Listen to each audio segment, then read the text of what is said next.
তোমরা উত্তরবঙ্গ বিশ্ববিদ্যালয়ের অধীনে যারা পরীক্ষা দিচ্ছ থার্ড সেমিস্টারে, তোমাদের মেজর পরীক্ষাগুলো শেষ হয়ে গিয়েছে। এখন কালকে থেকে তোমাদের মাইনর পরীক্ষা শুরু হচ্ছে। তোমাদের যাদের মাইনর এডুকেশন রয়েছে তাদের জন্য এই ভিডিওটি গুরুত্বপূর্ণ হতে চলেছে। এখানে বেশ কিছু প্রশ্ন আলোচনা করছি, এই প্রশ্নগুলো তোমরা শেষ মুহূর্তে ভালো করে দেখে যাও। আশা করি পরীক্ষায় তোমাদের যথেষ্ট উপকারে আসবে। তো সর্বপ্রথম তোমরা এখান থেকে মান 12-র জন্য যে প্রশ্নটি দেখবে, শিক্ষা মনোবিজ্ঞান কাকে বলে, এর প্রকৃতি ও পরিধি আলোচনা করো। প্রশ্নটা পরীক্ষায় থাকবে, সে 12তে না থাকলে 6এও থাকবে। শিক্ষা মনোবিজ্ঞান কাকে বলে, এর প্রকৃতি ও পরিধি আলোচনা করো।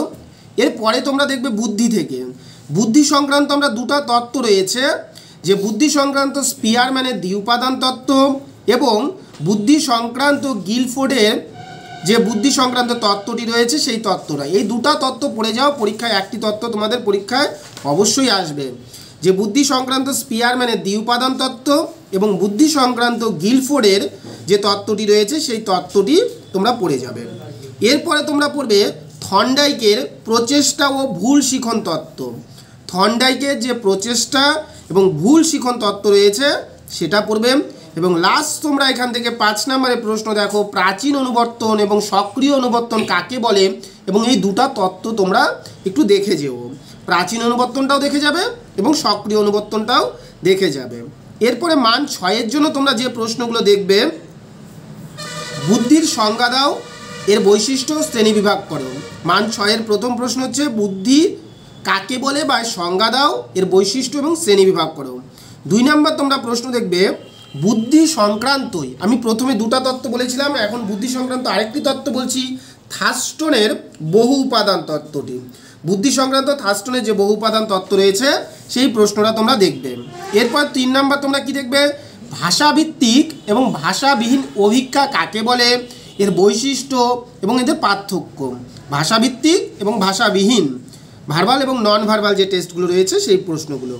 এরপরে 4 নম্বর তোমরা দেখবে, শিখন কাকে বলে, এর বৈশিষ্ট্য লেখো এবং শিখনকে প্রভাবিত করার উপাদানগুলো কী কী। শিখন কাকে বলে, এর বৈশিষ্ট্য এবং শিখনকে প্রভাবিত করার উপাদানগুলো কী কী। 5 নম্বর তোমরা প্রশ্ন দেখবে, প্রাচীন অনুবর্তন এবং সক্রিয় অনুবর্তনের মধ্যে পার্থক্য লেখো। প্রাচীন অনুবর্তন, সক্রিয় অনুবর্তনের মধ্যে পার্থক্য লেখো। এরপরে তোমরা যে প্রশ্নটি দেখবে 6 নম্বরে, বিস্মৃতি কাকে বলে, বিস্মৃতির কারণগুলি সম্বন্ধে আলোচনা করো। ঠিক আছে, এখানে আরেকটা প্রশ্ন অল্প দেখে নিবে, যে স্মৃতি কাকে বলে, স্মৃতি যে বিভিন্ন উপাদানগুলো রয়েছে, আমরা কিভাবে স্মৃতিকে আরও ভালোভাবে করতে পারি সেই প্রশ্নটা। লাস্ট এখান থেকে তোমরা প্রশ্ন দেখবে, ব্যক্তিত্ব পরিমাপের আলপট এবং ক্যাটেলের তত্ত্ব। ব্যক্তিত্ব পরিমাপের আলপট এবং ক্যাটেলের যে তত্ত্ব রয়েছে সেই তত্ত্বটা। 6 নম্বরের জন্য এই 7টা প্রশ্ন দেখে যাও, পরীক্ষায় অবশ্যই তোমাদের এখান থেকে কমন পড়বে। এরপরে আমার মান 3-এর জন্য কি পড়বো, দেখো মান 3-এর জন্য আমরা বড় প্রশ্নগুলো পড়লে ছোট প্রশ্ন হয়ে যাবে। তারপরেও যেমন স্মৃতি কাকে বলে, বিস্মৃতি কী, স্বল্পস্থায়ী স্মৃতি, দীর্ঘস্থায়ী স্মৃতি কাকে বলে, ব্যক্তিত্বের সংজ্ঞা দাও, প্রাচীন অনুবর্তন ও সক্রিয় অনুবর্তন কাকে বলে, শিখনের সংজ্ঞা দাও, শিক্ষা মনোবিদ্যার সংজ্ঞা দাও, বুদ্ধির সংজ্ঞা দাও, বুদ্ধির জি উপাদান ও এস উপাদান কি। এগুলো আমরা বড় প্রশ্ন পড়লেই এই প্রশ্নগুলো আমাদের হয়ে যাচ্ছে। 3-এর জন্য তোমাদের এক্সট্রাভাবে পড়ার দরকার নেই।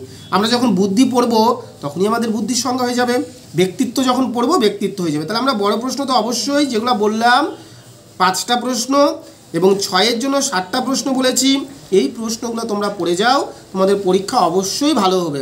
সবাইকে অসংখ্য ধন্যবাদ।